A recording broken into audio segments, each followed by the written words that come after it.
Well, good Monday morning to you. You can probably hear in the background that Oklahoma wind whipping across the plains, accompanied this morning apparently by a Saharan dust storm.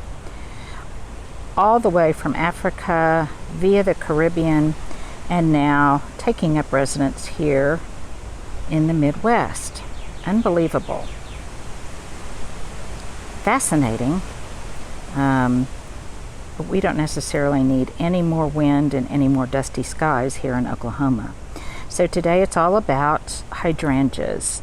I am going to cut a large bouquet of these Annabelle hydrangea heads. If I leave them on the plant for much longer, they will continue to dry, i.e. turn brown. And if I want to bring them in, I want them to stay preserved with this kind of limey green color for as long as possible. And then over time they will turn a little bit more tawny. Now while I'm in here, I wanted to show you something. I kind of pulled this tendril out so you can see. Once I cut back these Annabelles a bit, I'm going to have to go down inside the foliage of the plant itself and excavate out any runners of wisteria that has come up in the bed from the neighbors next door.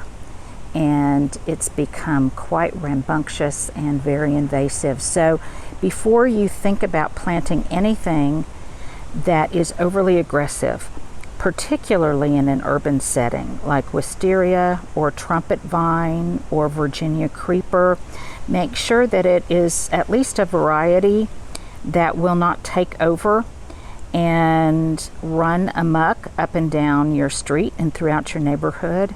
That's just being a wise gardener and a thoughtful one. I would also put bamboo in that category, which can really be a problem. So those Annabelles are just beautiful. They start out, of course, that pristine white. There's a fresh blossom down here. And then over time they turn this slimy green color, which I do love. Now on the other side of the bench, I have multiple varieties of Oakleaf hydrangea.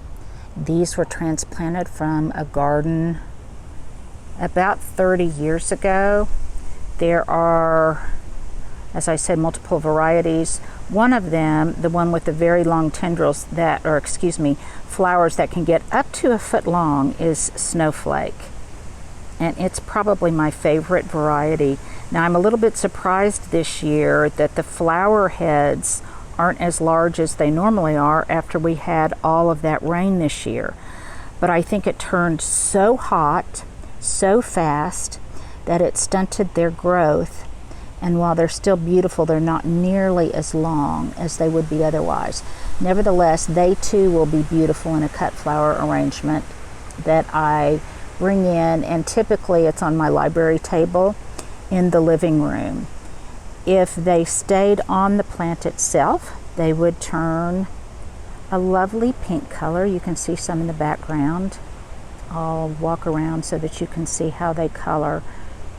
And they really are beautiful. But if they stay on the shrub for much longer, they will continue to brown and just start looking, well, dead and brown and crispy rather than dried. At least that's how they get in Oklahoma. Each year is a little bit different. Nevertheless, I want to salvage as much of them, or as many of them, to bring inside as I can. So I'll go around to the other side, and you can see these are Hydrangea curcifolia, Oakleaf hydrangeas, because the leaves look like oak leaves. And see, they turn this pretty buff pink color, kind of a mauve. And ideally, I would just leave them all on here, and of course a good number of them will stay. But they, over time, will just, depending on the weather, they'll either turn a really pretty tawny brown color, or they will dry out completely. So I have an inspiration picture that I've been holding on to for a while that I cut out of a magazine on how to bring them in and how I want to style them. And I will show you just how I do that and where I place them inside my house a little bit later. But I love flowers that keep on giving. They're beautiful when fresh, they're beautiful when dried, and they make an enduring bouquet throughout the entire year, in the summer and into the winter. And this year, like I say, strangely enough, you never know what's going to happen in a garden. The Annabelle flowers are larger than ever, while the Oakleaf ones are not quite as large. Compensations from Mother Nature. You can see back in there some fresh blooms. So there you are. Have a wonderful week, a nice beginning to your week, and I'll show you what these look like once I get them in place.